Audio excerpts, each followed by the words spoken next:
감사합니다. 오늘 우리에게 주시는 하나님의 귀한 말씀 요한복음서 10장 11절에서 22절까지의 말씀입니다. 요한복음서 10장 11절에서 22절까지의 말씀.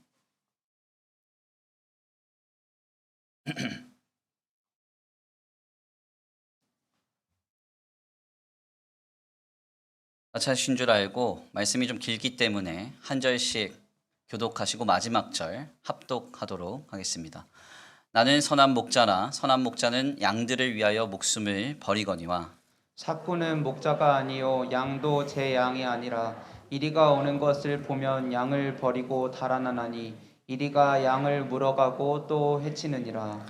달아나는 것은 그가 삭군인 까닭에 양을 돌보지 아니함이나 나는 선한 목자라 나는 내 양을 알고 양도 나를 아는 것이 아버지께서 나를 아시고 내가 아버지를 아는 것 같으니 나는 양을 위하여 목숨을 버리노라.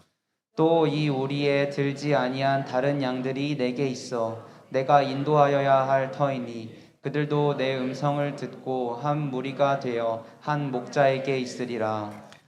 내가 내 목숨을 버리는 것은 그것을 내가 다시 얻기 위함이니 이로 말미암아 아버지께서 나를 사랑하시느니라. 이를 내게서 빼앗는 자가 있는 것이 아니라 내가 스스로 버리노라. 나는 버릴 권세도 있고 다시 얻을 권세도 있으니 이 계명은 내 아버지에게서 받았노라 하시니라.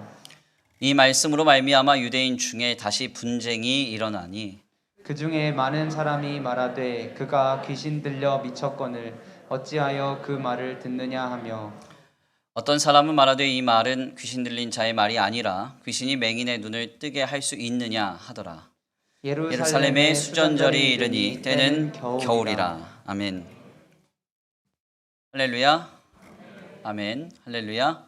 아멘. 오늘도 하나님의 예비하신 귀한 은혜가 있는 줄 믿습니다. 귀한 시간 하나님의 은혜로 새롭게 되시고 하나님의 귀한 말씀 가운데 힘을 얻고 변화받는 귀한 시간 되실 간절히 축원합니다. 다 같이 믿음으로 선포하겠습니다. 다 잘 되고 있습니다. 하나님이 하십니다. 시작. 다 잘 되고 있습니다. 하나님이 하십니다. 아멘. 다시 한번 믿음으로 축복하며 선포합니다. 주님이 계십니다. 주님이 함께 하십니다. 시작. 주님이 계십니다. 주님이 함께 하십니다. 아멘. 오늘도 우리와 함께 하시는 주님께서 풍성한 은혜와 사랑으로 우리에게 역사하시리라 믿습니다. 오늘은 귀한 시간 귀한 말씀을 통하여서 수전절 그 겨울날에라는 제목으로 하나님의 귀한 말씀을 함께 나누고자 합니다. 가끔 불현듯 느닷없이 예뻐지거나 혹은 멋있어진 젊은 세대들을 보면서 기성세대가 늘 하는 한 가지 질문이 있습니다. 그것은 무엇인가 하냐면 이런 질문이죠. 너 요즘 연애하니? 이렇게 묻습니다. 연애라는 말을 보니까 한자어로 그리워할 연자에 사랑 애자를 써서 사랑을 그리워하다 뭐 이런 말인데 실상 이 말은 다른 뜻이 아니라 실상 사랑을 풍성하게 경험하고 있는 상태, 사랑을 풍성하게 경험하고 있는 상태를 연애라고 이렇게 말을 합니다. 그래서 왜 느닷없이 얼굴빛이 좋아지거나 밝아지거나 마음의 어떤 태도나 혹은 삶의 반응이 달라진 사람들에게 우리는 연애하느냐 이렇게 많이 묻게 되죠.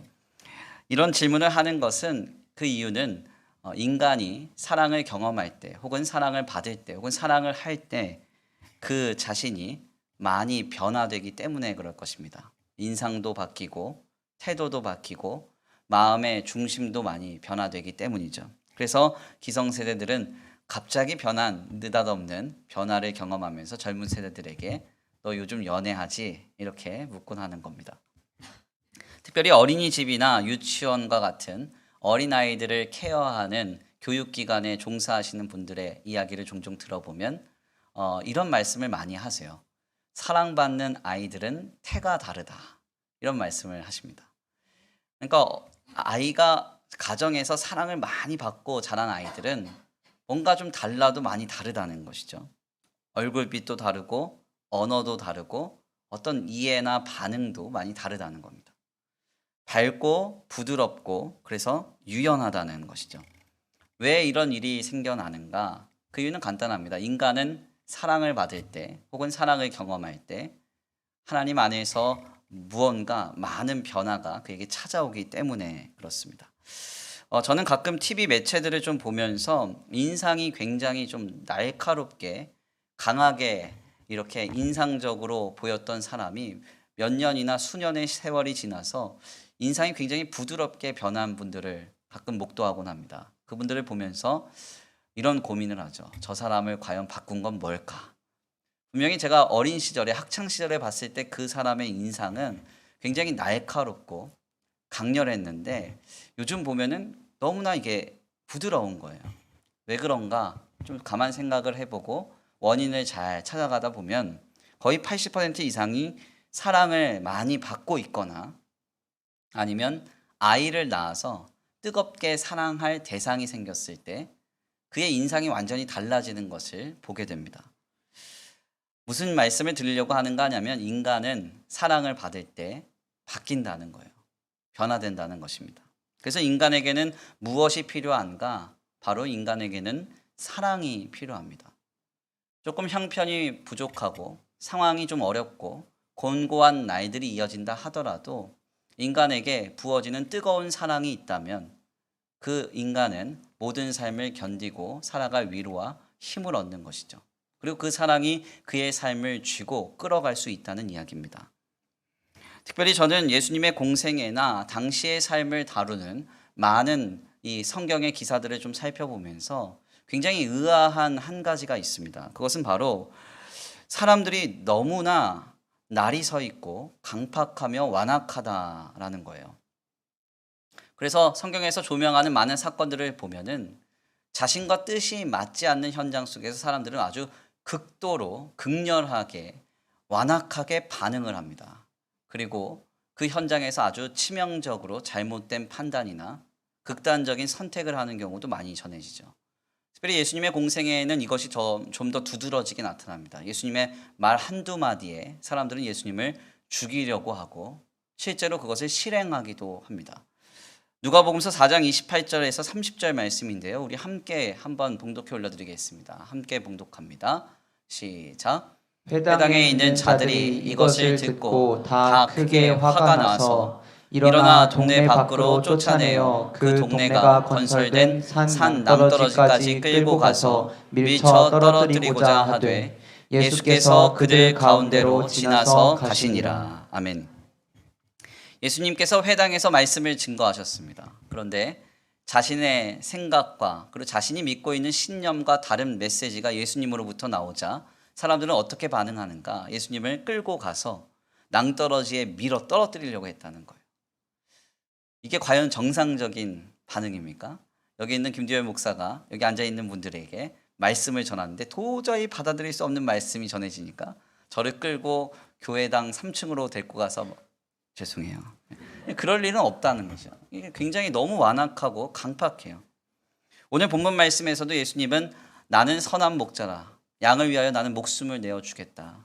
말씀하시고 아버지께서 나를 아신다. 이렇게 말씀하십니다. 자신의 메시아 되심을 친히 드러내세요. 그런데 이 말씀을 들은 유대인들의 반응이 어떻게 전해집니까? 요한복음서 10장 31절입니다. 우리 함께 다 같이 봉독해 올려드립니다. 시작. 유대인들이 다시 돌을 들어 치려 하거늘. 아멘. 유대인들은 예수님의 말씀을 들었을 때 어떻게 반응했느냐? 돌을 들어서 그 자리에서 쳐 죽이려고 했다는 거예요.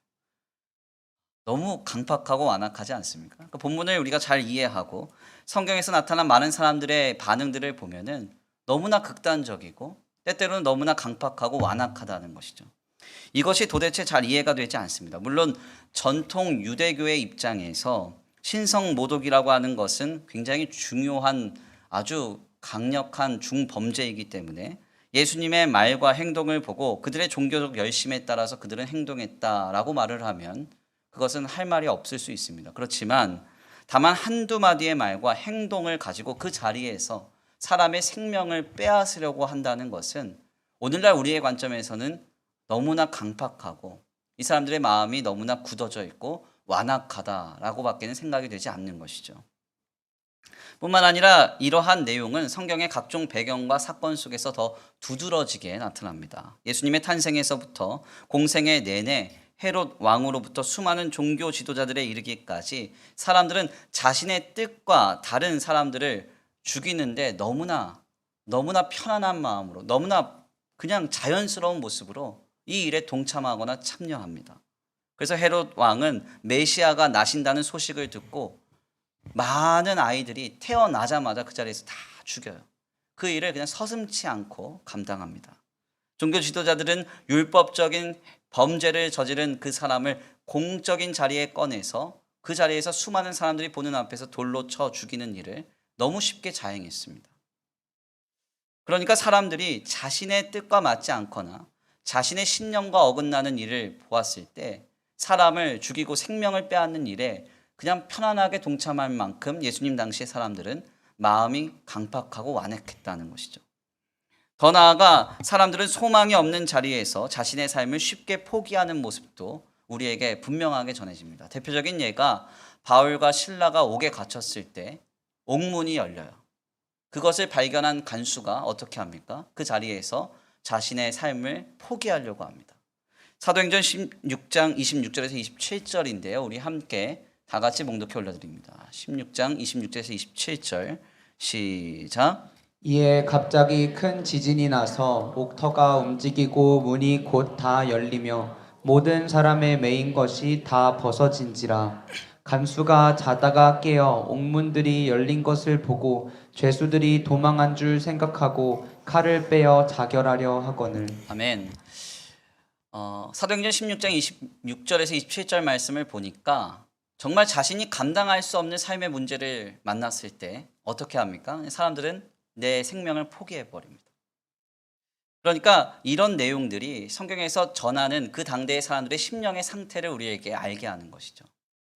사람들은 완악했고 강팍했으며 극단적인 사고를 늘 지고 살았다는 이야기입니다. 저는 이러한 본문을 접할 때마다 마음이 좀 많이 어렵습니다. 도대체 왜 이들은 이토록 날이 서 있고요? 강팍하고 완악한 것일까요? 그리고 더 나아가서 왜 이들은 이토록 과격하게 자신의 삶을 함부로 포기하는 결정과 잘못된 판단을 늘 자행했던 것일까요? 우리는 그 배경을 오늘 본문의 말씀을 통해서 확인할 수가 있습니다. 오늘 본문 말씀은 22절 말씀으로 예수님 당대의 시절을 우리에게 전합니다. 22절인데요. 우리 함께 다 같이 봉독합니다. 시작. 예루살렘에 수전절이 이르니 때는 겨울이라. 아멘. 예루살렘에 수전절이 이르니 때는 겨울이라. 네. 오늘 본문의 말씀은요. 예수님께서 자신의 선한 목자 되심을 말씀하시고 난 뒤에 어떤 상황 속에서 그 말씀을 하셨는가, 어떤 시대적 배경 속에서 말씀을 하셨는가, 이것을 전하는 아주 한 줄의 단순한 성경의 증언입니다. 예수님은 자신의 선한 목자 되심을 말씀하십니다. 나는 선한 목자라. 아버지께서 나를 아는 것 같이 나도 내 양을 아노라. 나는 선한 목자이기 때문에 양을 위하여, 나를 위하여, 우리를 위하여 생명을 내어주노라. 주님 이렇게 말씀하셨습니다. 이 말씀이 언제 선포가 되었습니까? 오늘 본문 말씀에 따르면 수전절 그 겨울날에, 수전절 그 겨울날에 선포가 됐다는 거예요. 여기서 수전절이라는 말, 이 말은 히브리 말로 하면 하누카라는 말입니다. 그래서 하누카라는 절기는 우리가 성경에서 그 기원을 찾아보기가 어렵습니다. 왜냐하면 우리가 가지고 있는 구약 성경에서는 하누카, 즉 수전절 절기를 전하고 있지 않기 때문이죠. 그렇지만 천주교에서 받아들인 구약 성경을 보면은 외경서로서 이것이 확인이 됩니다. 오늘 우리에게는 없지만 역사적 가치로 인정을 받아서 천주교가 구약 성경으로 받아들인 마카비 상하라고 하는 외경서를 보면 이 수전절의 유래가 우리에게 등장을 하게 돼요. 사실 우리가 가진 성경인 구약이라고 하는 구약 시대의 역사와 그리고 예수님 당시의 역사를 가지고 있는 신약이라고 하는 이 역사 사이에는 말하고 있지 않은 500년의 역사가 숨겨져 있습니다. 그래서 그것을 흔히 학문적으로는 중간사라는 말로 설명을 해요. 바로 이 중간사 시기에 이 수전절이라고 하는 절기가 기원이 됩니다. 수전절은 주전 334년경에 오늘 우리가 알렉산더 대왕으로 잘 알고 있는 헬라 제국이 이스라엘 민족에게 찾아와서 그들을 점령함으로써 나타나는 그 사건으로 인해서 생겨난 절기인데요. 그리스 문화와 종교를 강력하게 추진했던 셀루쿠스 왕조의 제8대 왕인 안티오코스 4세라고 하는 왕이 있는데, 이 왕이 헬라 제국의 문화 아래서 이스라엘 백성들을 통치하려고 아주 강압적인 정책을 펴니다. 그 중에 하나가 무엇이었는가 하냐면 예루살렘 성전을 유대 율법대로 이렇게 만들어놨던 모든 것들 다 철폐하고 다 치워버리고 헬라식으로 다 바꾸고 거기에 그리스의 제우스 신상을 세운 겁니다. 그리고 나서 무엇을 했는가 하냐면 구약 성경에서 금하고 있는 돼지고기를 그 신상에게 바쳐라, 이렇게 이야기를 한 거죠. 그래서 예루살렘 성전이 더럽혀지게 되고 예루살렘 성전이 여호와 하나님을 위한 성전으로서 어떤 기능도 하지 못하게 됩니다.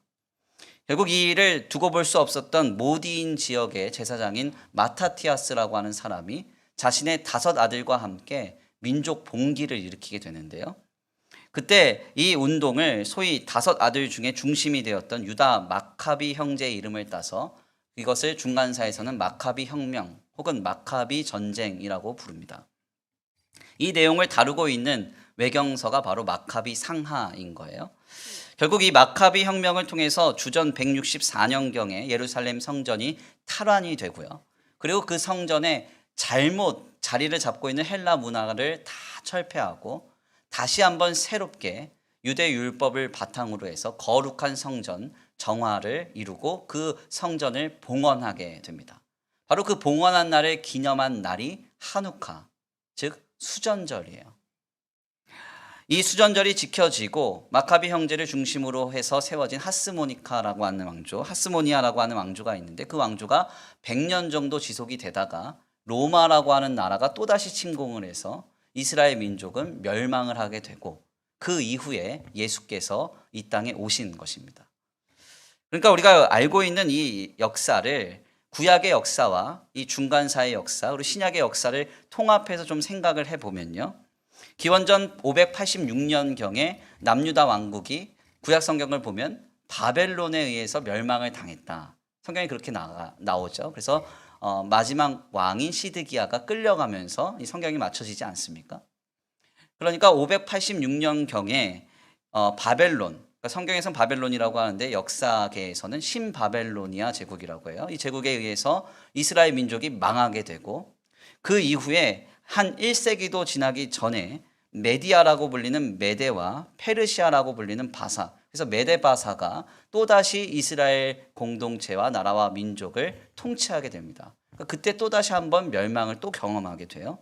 그리고 나서 앞서 말씀드린 알렉산더 대왕이 이끄는 헬라 제국에 의해서 멸망을 당하게 되고요. 그리고 나서 예수님 시대 직전에 로마에 의해서 나라와 민족이 멸망을 당하게 되는 겁니다.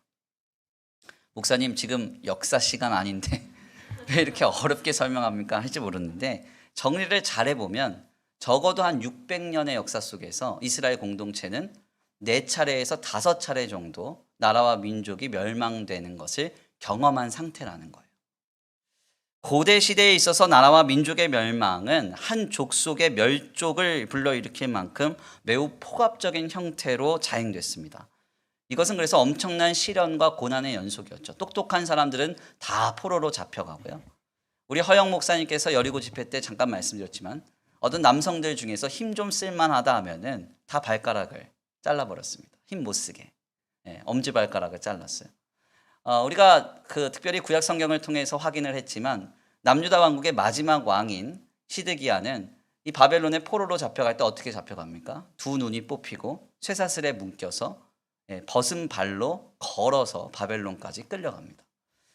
그러니까 무슨 이야기인가 하냐면 고대 시대에 있어서 전쟁이 벌어지고 그 전쟁에서 한 나라가 패망을 하게 되면 그 나라는 완전히 도저히 경험할 수 없는 치욕스러운 상황을 경험하게 되는 것이죠. 무려 이 일을 4차례에서 5차례를 계속적으로 경험한 그 시대적인 배경이 바로 예수님께서 감당하셨던 공생애의 시대였다는 것입니다. 이런 배경 속에서 예수님이 오셔서 주님의 구원을 완성하십니다. 이때 사람들의 심령의 상태는 어떠했을까요? 당연하게 날이 서 있고 강팍하고 완악하며 신경질적일 수밖에 없는 거예요. 왜 그렇습니까? 좀 쉬운 말로 하면은 힘들어서 그런 거예요. 힘들어서. 네. 힘드니까 그런 것입니다.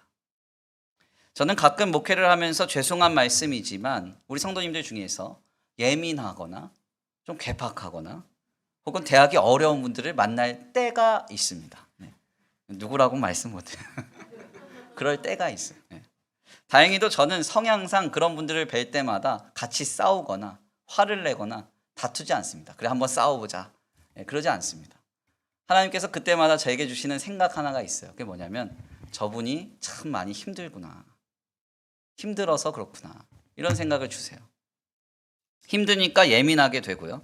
힘드니까 화가 나게 되고 힘드니까 신경질적이게 되는 것이죠. 다행히도 저의 이런 이해는 수평이동으로 인해서 교회를 옮기신 성도님들에게 많은 위로로 좀 작용이 된 것 같습니다. 그래서 교회에 상처받고 목회자에게 상처받고 성도에게 상처받고 교회를 옮기는 일이 얼마나 힘든 일입니까? 교회를 옮기신 어느 성도님이 저한테 그런 얘기 하시더라고요. 교회를 옮겨서 정하는 일이 남편 정하는 것보다 더 힘들었다고. 네, 그렇게 말씀하세요. 이렇게 어렵게 교회를 옮기시다 보니까 때때로는 조금 예민하고 때때로는 조금 날카롭습니다. 그리고 마치 예수님 당시의 사람들처럼 정죄하거나 매우 과격하게 판단하는 경우도 있습니다. 그러나 이분들이 왜 이렇게 하는 것이냐? 간단합니다. 힘들어서 그런 거예요. 마음이 힘들고 삶이 고단하고 어려우니까. 그러니까 그렇게 반응할 수밖에 없는 것이죠. 우리 옆에 계신 분들을 좀 위로해 보겠습니다. 이렇게 물어보세요. 얼마나 많이 힘드셨습니까? 얼마나 많이 어려우셨습니까? 시작.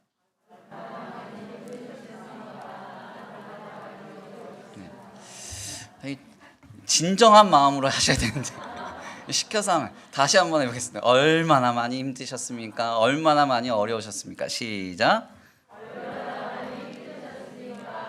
얼마나 많이 어려우셨습니까? 아멘. 사실 우리의 주변에 보면 그래서 꼭 교회뿐만이 아니더라도 직장과 생업, 삶의 현장 곳곳에서 내가 보기에 이해되지 않는 반응으로 이렇게 반응하는 사람들이 있습니다. 그런 사람들을 볼 때 막 그래 너 죽고 나 죽자 머리끄댕이 잡고 막 싸우실 필요가 없어요. 편안하게 저분이 많이 힘들구나 어렵구나 그렇게 생각하시면 하나님이 은혜를 주셔서 모든 상황을 순적하게 인도해 가시리라고 믿습니다. 아무튼 예수님 당시에 하여간 사람들이 마음에 들지 않는 일만 생기면 서로 죽이려고 하고 강팍한 모습으로 완악한 모습으로 그리고 극단적으로 치달았던 이유가 과연 어디에 있는가? 그들은 너무나 힘들었기 때문에 그런 것입니다. 힘들었기 때문에. 바로 성경은 이와 같은 배경을 우리에게 은연중 전하는 것이죠. 오늘 본 말씀 22절입니다. 22절 함께 봉독합니다. 시작. 예루살렘에 수전절이 이르니 때는 겨울이라. 아멘. 예루살렘에 수전절이 이르니 때는 겨울이라. 우리 예수님이 나는 선한 목자라. 아버지께서 나를 아는 것 같이 나도 내 양을 아노라. 나는 선한 목자기에 너희를 위해서 생명을 내어 주노라. 주님 말씀하시는 그때가 언제였는가? 수전절이 있었던 겨울이었다는 것입니다. 수전절 그 겨울에 주님은 사역을 하고 계셨다는 것이죠. 하나님의 아들이 사역을 한다고 해서 누가 보기에도 편하고 형통한 날에 주님이 우리에게 찾아오신 것이 아닙니다. 태평성대를 누리고 평안한 날을 맞추어서 우리 예수님이 탄생하신 것도 아닙니다. 언제 우리 예수님이 오셨습니까? 4-5차례나 연속적으로 잊고 싶은 기억과 없었으면 했던 사건이 수백 년 동안 휘몰아쳤던 그 시대에, 그 완악한 시대, 그 패역한 시대에 우리 예수님은 이 땅에 나를 위하여 오셨어요. 그리고 우리를 위해 종의 형체를 가지시고 공생애를 감당하시고 그리고 우리를 위해서 죽기까지 사랑하셨습니다. 결국 그 주님의 사랑은 강팍하고도 완악한 우리를 완전히 녹여내셔서 새로운 시대, 새로운 삶을 살아가게 하고 계십니다. 우리는 바로 이 예수님의 모습을 지금 기억해야 합니다. 곤고하고 어려운 삶의 연속 속에서 우리는 나도 모르는 사이에 강팍해져 갈 때가 있습니다. 예수님 당시의 사람들처럼 적어도 4-5차례 이상 연속적으로 경험하기 싫은 상황, 그런 잊고 싶은 그런 경험, 이런 것들이 우리를 계속 휘몰아쳐 보세요. 그러면 내가 아무리 노력을 해도 나도 모르는 사이에 내 마음은 날이 서고 완악해지고 강팍해질 수밖에 없습니다. 결국 우리는 예수님 당시의 사람들처럼 나도 모르는 사이에 나와 뜻이 다른 상황, 나와 뜻이 다른 사람들을 만나면 돌을 들어서 쳐버리려고 하는 그런 강팍한 모습을 가질지도 몰라요.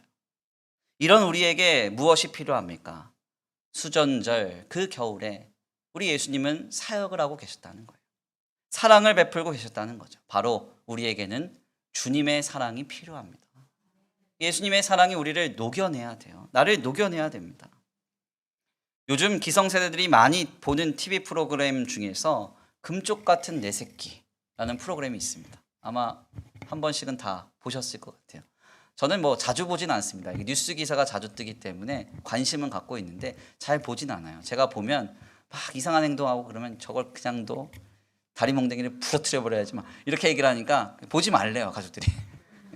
그래서 안 보는데 이 프로그램의 내용을 좀 잘 들여다 보니까 참 희한한 한 가지 공통적인 특징이 있습니다. 그게 뭔가 하냐면 항상 아이들이 보이는 이상 행동에 대해서 오은영 박사님이 하신 얘기가 있어요. 그것은 무엇인가? 아이들이 이상한 행동을 보인다는 것은 아이들이 지금 힘들다고 말하고 있다라는 의미라는 거예요. 그러니까 아이가 힘드니까 때때로 우울감을 보이고, 아이가 힘드니까 폭력성을 보이고, 아이가 힘드니까 비정상적인 행동을 한다는 것이죠. 그 힘듦을 누가 알아주라고 말합니까? 부모가. 부모가 알아줘야 된다는 거예요. 부모가 그 힘듦을 알고 압도적인 사랑으로 그 아이를 덮을 때 아이가 녹아지고 건전하게 설 수 있다는 것이죠. 이는 오늘 우리에게도 역시 마찬가지입니다. 신앙생활을 늘 정도를 지켜서 언제나 어디서나 완벽하고도 바르게 할 수 있는 사람이 과연 누가 있겠습니까? 아무도 그럴 수 없죠. 우리는 늘 우리의 상황과 형편 속에서 주님의 말씀을 들을 때 때때로 예수님 당시의 사람들처럼 불쾌하고도 강팍하게 반응할 수 있습니다. 이것은 주님의 말씀이 논리적이지 않거나 혹은 비합리적이어서 보이는 것이 아닙니다. 주님의 뜻과 주님의 감동과 주님의 메시지는 매우 분명하고도 선명하며 명백하죠. 그렇지만 우리가 이 말씀을 들을 때 자연스럽게 긍정적으로 순복하면서 신실하게 반응할 수 없는 이유는 때때로 우리의 상황의 힘듦이, 우리의 삶의 어려움이 작용하기 때문에 그렇습니다. 오죽하면 여류 작가인 박완서 씨가요, 교회당에 방문한 경험을 수필로 남겼던 기록이 하나 있습니다. 그 기록을 잠깐 읽어드릴게요. 이런 내용이에요. 그러나 나의 교회행은 2번으로 끝나고 말았다. 교회 구경을 했을 뿐 믿음으로 이어지진 못했다. 2번째 갔을 때 시간이 좀 늦어져서 본관으로 들어가지 못하고 별관에서 예배를 보게 되었다. 별관도 신도들로 10,000원이었다. 그러나 텔레비전이 설치되어 있어서 설교하는 목사님의 모습을 더 잘 볼 수가 있었다. 그 교회에서도 설교 잘하기로 이름 있는 목사님의 설교는 유창하고 구구절절 옳은 말씀이었다. 그 길고 긴 옳은 말씀이 단 한 번의 막힘이나 망설임도 없이 어쩌면 그렇게 청산유수처럼 쏟아지는지 감명 깊다기보다는 듣기에 쾌적했다. 하긴 옳은 말씀이니 막힘이나 망설임이 없는 것도 듣기에 쾌적한 것도 당연했다. 그러나 나는 화면에 비친 목사님의 말씀 잘하는 입에 느닷없이 미움 같은 것을 느끼고는 얼른 외면하고 말았다. 그리고는 다시는 교회에 가지 않지만 누가 유창하게 말을 하면 그 말을 새겨듣기 전에 우선 그 입이 보기 싫어 후딱 꺼버리는 증세는 아직도 무슨 병처럼 가끔 재발한다. 어떠세요? 가끔 강단에서 제가 유창하게 설교 잘하면 그 입이 미워 보이십니까? 웃는 분들 다 그런 점 있습니다. 다 기억해놨다가. 네, 죄송하지만 아무리 유창한 설교, 감명 깊은 메시지라도 때때로 우리의 마음에 와닿지 않을 때가 있습니다. 왜 그런가? 내 힘듦이 작용하면, 내 어려움이 작용하면 그렇게 되는 거죠. 아무리 합리적이고 아무리 대단한 주님의 메시지도 우리가 들을 수 없는 이유, 하물며 예수님의 말씀을 육성으로 들었던 유대인들이 이토록 강팍할 수밖에 없었던 이유, 그 이유가 무엇입니까? 힘들었기 때문에 그래요. 어려웠기 때문에. 이런 우리에게 그래서 필요한 것은 무엇인가? 바로 사랑이 필요합니다. 사랑.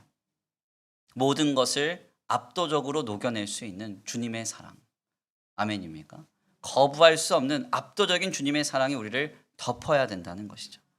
그래서 성경은 이것을 이렇게 우리에게 전합니다. 로마서 5장 3절에서 5절입니다. 다만 이뿐 아니라 우리가 환난 중에도 즐거워하나니 이는 환난은 인내를, 인내는 연단을, 연단은 소망을 이루는 줄 알미로다.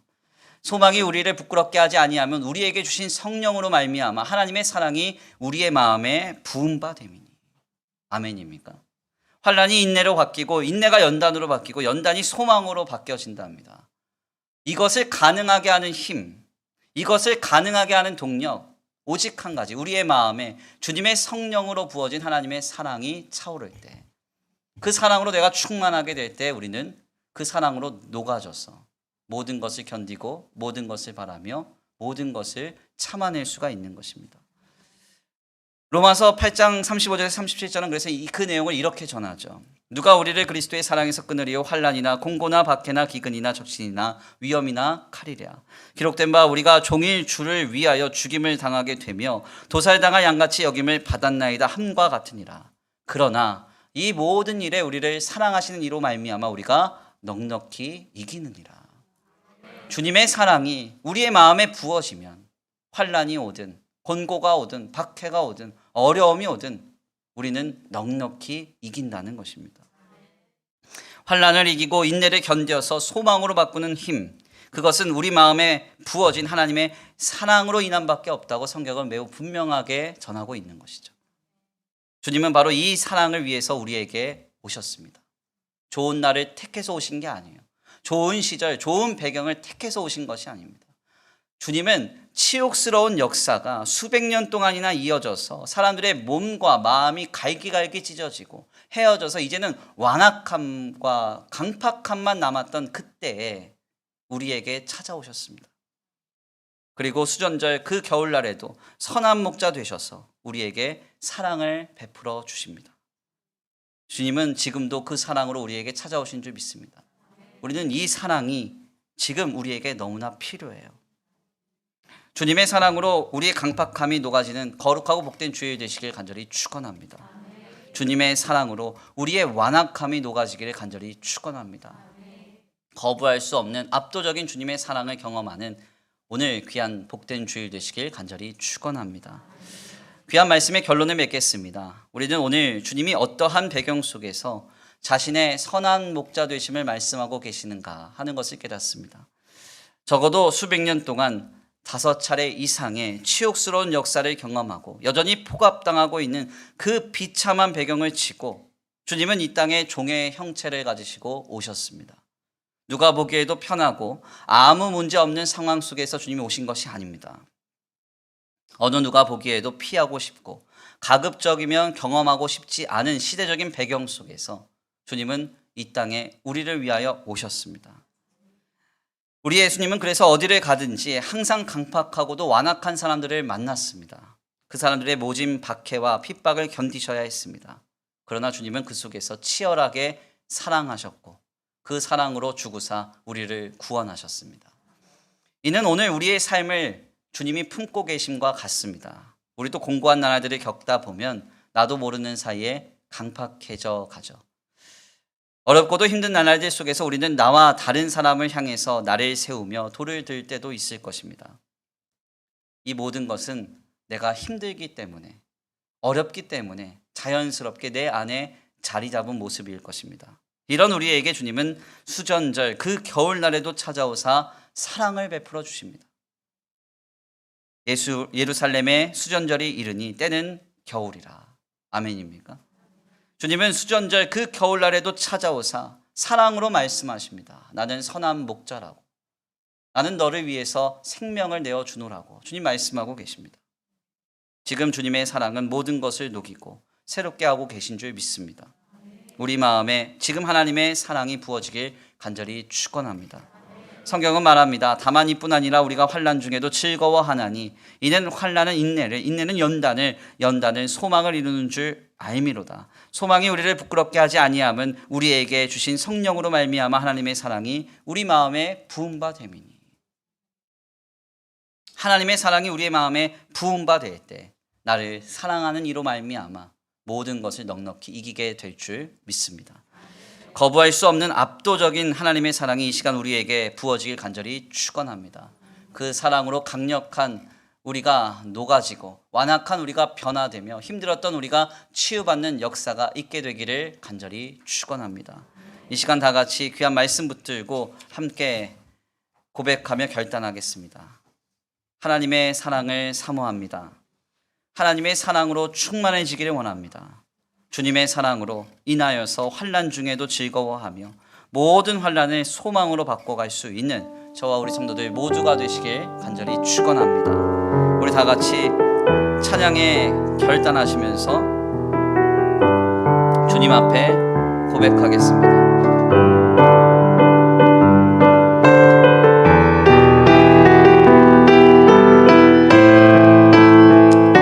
하나님의 사랑을 사모하는 자, 하나님의 사랑을 사모하는 자, 하나님의 평안을 바라보는 자, 너의 모든 것 창조하신 우리 주님이 너를 얼마나 사랑하시는지 하나님께 찬양과 경배하는 자, 하나님의 선하심을 닮아가는 자, 너의 모든 것 창조하신 우리 주님이 너를 사랑하시고. 다시 한번 고백합니다. 하나님의 사랑을 사모하는 자, 하나님의 사랑을 사모하는 자, 하나님의 평안을 바라보는 자, 너의 모든 것 창조하신 우리 주님이 너를 얼마나 사랑하시는지 하나님께 찬양과 경배하는 자, 하나님의 선하심을 닮아가는 자, 너의 모든 것 창조하신 우리 주님이 너를 사랑하시.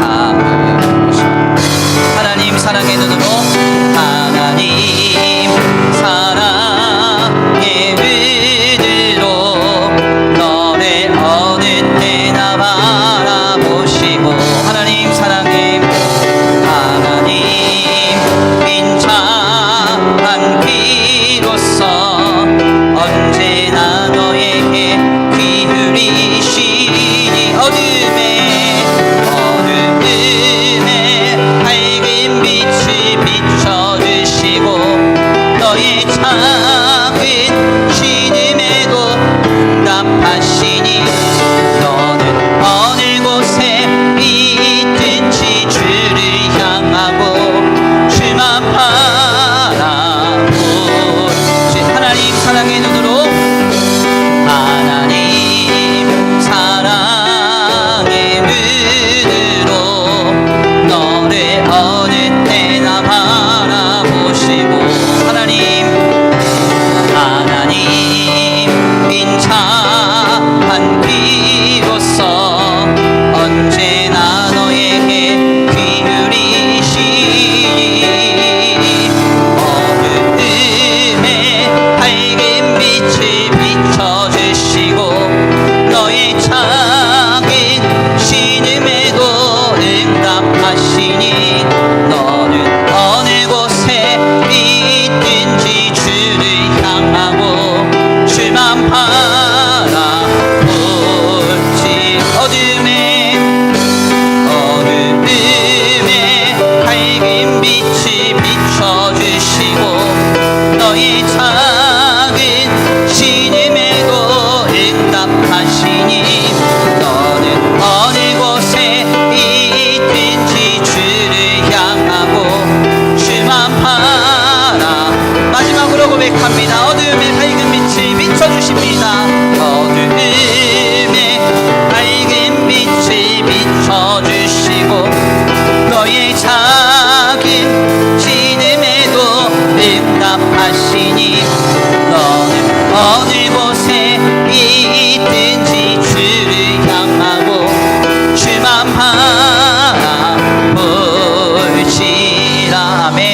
우리 이 시간 함께 기도하기 원합니다. 하나님, 그렇습니다.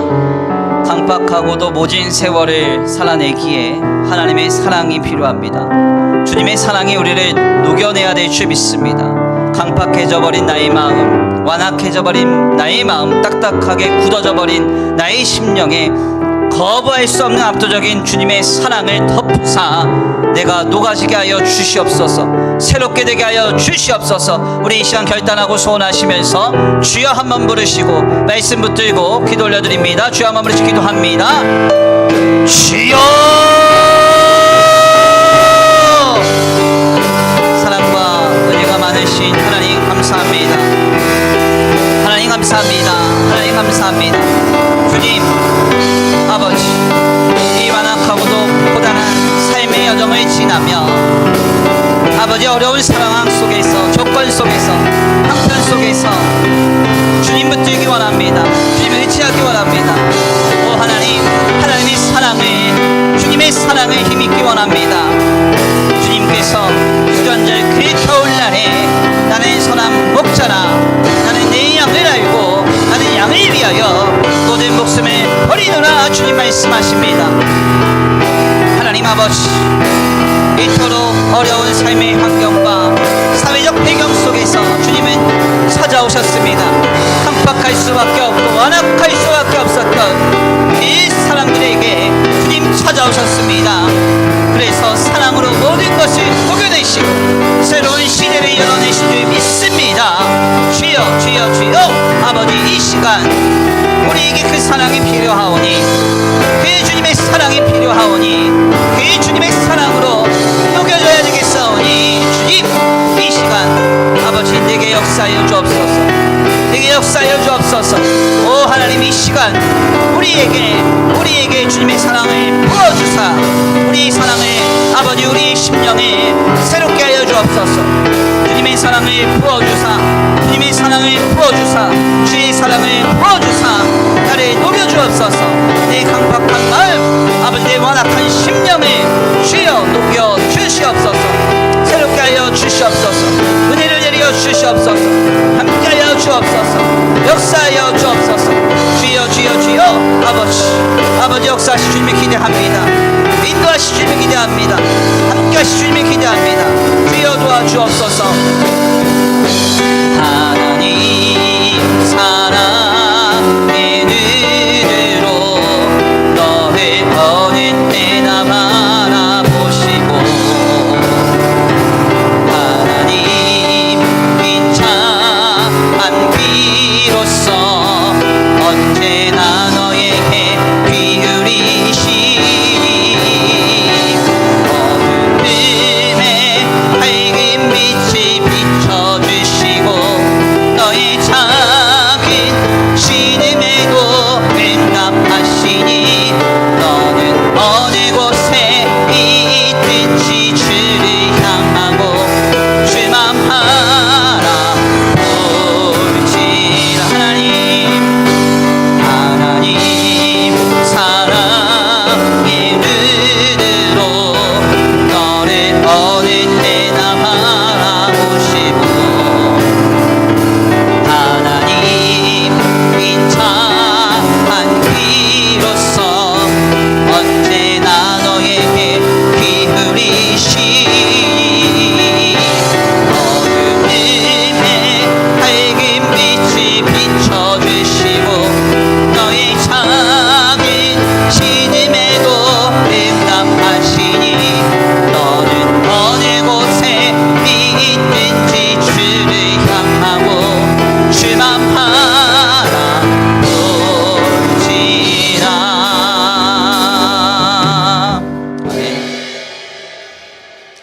하나님 감사합니다. 오늘 귀한 시간, 귀한 자리로 주님 인도하여 주셔서 주님 앞에 나와 하나님의 귀한 말씀 상고케 하시니 감사합니다. 우리 예수님은 평안한 날을 택하셔서 아무 문제 없는 시대에 우리에게 찾아오사 말씀하시고 사랑으로 역사하신 것이 아닙니다. 모두가 다 피하고 싶고 꺼렸던 그 시대, 가급적이면 만나고 싶지 않은 시대적인 상황 속에서 주님은 모든 짐을 지시고 이 땅에 종의 형체로 찾아오사 우리를 위하여 죽기까지 사랑하셨음을 말씀을 통하여 깨닫게 하시니 감사합니다. 주님, 이 사랑이 오늘 우리에게도 이미 역사되고 있는 줄 믿습니다. 코로나로 인해서 각종 삶의 여러 문제를 통해서 우리의 삶은 공고합니다. 어렵습니다. 그래서 나도 모르는 사이에 내 마음은 강팍하고 아버지 완악하며 아버지 단단해져 버렸습니다. 주님, 이 시간 우리의 심령의 상태를 주님께 고하오니 아버지 예수 그리스도의 거부할 수 없는 압도적인 사랑으로 우리를 덮으사 우리를 새롭게 하여 주시옵시고 강팍하고 완악해져 버린 나의 심령을 주님의 사랑으로 녹여주셔서 새롭게 된 심령으로 하나님을 영화롭게 하며 신실하고도 순전한 아름다운 마음의 바탕으로 우리의 삶을 살아낼 수 있도록 주님 역사하여 주시옵소서. 이 시간 주님 앞에 예배하고 돌아가는 발걸음 주님 기억하여 주시옵시고 하나님 한 주간의 삶을 주님께 의탁합니다. 세상과 사람과 물질과 형편에 상처받지 않게 하시고 오 하나님 주님의 사랑으로 우리의 마음을 지켜주셔서 아버지 그 주님의 사랑을 힘입어서 하나님 앞에 거룩하고도 신실하며 진실하고도 아름다운 삶을 영위하도록 주님 복내려 주시옵소서. 이 시간 주님 앞에 귀한 예물 올려드립니다. 이 예물이 쓰여지는 곳곳마다 영혼과 생명이 살아나게 하시고 하나님의 나라와 주님의 복음을 위하여 쓰임받는 거룩한 예물 되게 하여 주시옵시되 간절히 원하옵기는 주님 이 예물이 쓰여지는 곳곳마다 영혼과 생명이 살아나게 하여 주시옵시되 하나님 드려진 손길 위에 복의 복을 더하셔서 헌신된 손길이 기록되게 하여 주시옵시고 하늘의 신령한 복과 땅의 기름진 복으로 30배 60배 100배로 차고 흔들어 넘치도록 채워 주시옵소서. 도우실 줄 믿고 감사함을 올려드리오며 사랑과 은혜가 많으신 우리 구주 예수 그리스도의 이름으로 감사하며 기도 올려드립니다. 아멘. 이제는 우리 주 예수 그리스도의 은혜와 성부 하나님의 극진하신 사랑하심과 성령 하나님의 내주 교통하심이 오늘 귀한 말씀 가운데 깨닫고 곤고한 나날들 속에서도 주님의 사랑을 힘입어 살기로 결단하는 모든 성도들 머리 위에 이제로부터 영원토록 함께 있을지어다.